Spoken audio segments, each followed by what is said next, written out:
10월 29일, 오늘은 세계 뇌졸중의 날입니다. 뇌졸중은 뇌에 혈액을 공급하는 뇌혈관이 막히거나 터지면서 뇌가 손상되는 질환인데요. 발병 환자의 32%는 타인의 도움이 필요한 후유장애가 생긴다는 뇌졸중. 더 자세한 건 전문의 선생님 연결해 알아보겠습니다. 선생님 안녕하세요.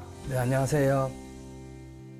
선생님, 우리나라에서 단일 질환으로 사망률 1위인 질환이 뇌졸중이라고 하던데 맞나요? 네, 맞습니다. 뇌졸중으로 인한 사망률은 점차 감소하고 있으나 여전히 단일 질환 사망률 1위인 질환입니다. 뇌졸중은 크게 두 가지로 나눌 수 있는데 뇌혈관이 막혀서 발생하는 뇌경색과 뇌혈관이 터져서 발생하는 뇌출혈이 있습니다. 선생님, 뇌졸중은 왜 생기는 건가요? 뇌졸중이 생기는 원인은 다양합니다. 가장 흔한 원인은 고혈압, 당뇨, 고지혈증으로 인하여 혈관이 좁아지는 동맥경화증과 부정맥, 심부정화 같은 심장질환이 있습니다. 또한 흡연, 음주, 비만이 뇌졸중의 위험을 높일 수 있습니다. 뇌졸중 사망률이 높은 이유는 뭔가요? 뇌졸중은 초기 치료를 놓치게 되면 사망에 이를 수 있을 뿐만 아니라 신체 마비, 언어장애 등 영구적인 뇌 손상으로 인하여 치명적인 후유증을 남길 수 있습니다. 뇌졸중 응급치료의 골든타임은 4시간 30분, 큰 혈관이 막힌 경우는 6시간으로 짧기 때문에 뇌졸중 증상 의심될 시에는 119를 불러 응급치료에 최대한 빨리 가는 것이 중요합니다. 선생님, 2010년에서 2019년 우리나라 뇌혈관 질환 사망자 수를 분석했더니 10월에 갑자기 늘어나서 겨울이 되니까 더 많아졌습니다. 날이 추워지면 뇌졸중 위험이 커지는 건가요? 이와 관련된 연구 결과에 따르면 온도 계절보다는 일교차가 클수록 뇌졸중 위험이 커지는 것으로 나타났습니다. 갑작스러운 온도 변화로 인하여 체내 혈류 변화, 면역 능력 교란이 원인으로 뽑히고 있습니다.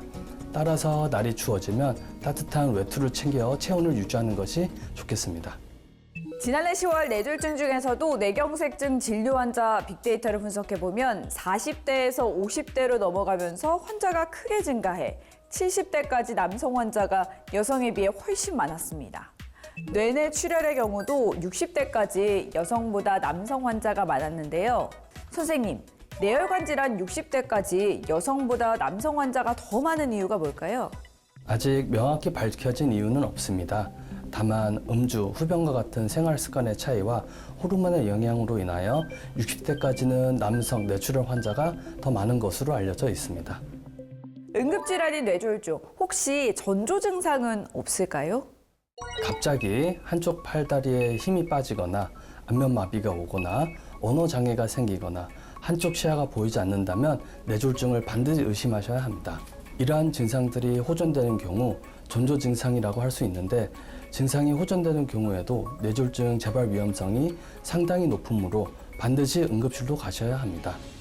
뇌졸중 예방을 위해서 생활 속에서 꼭 지켜야 될 것이 있다면요?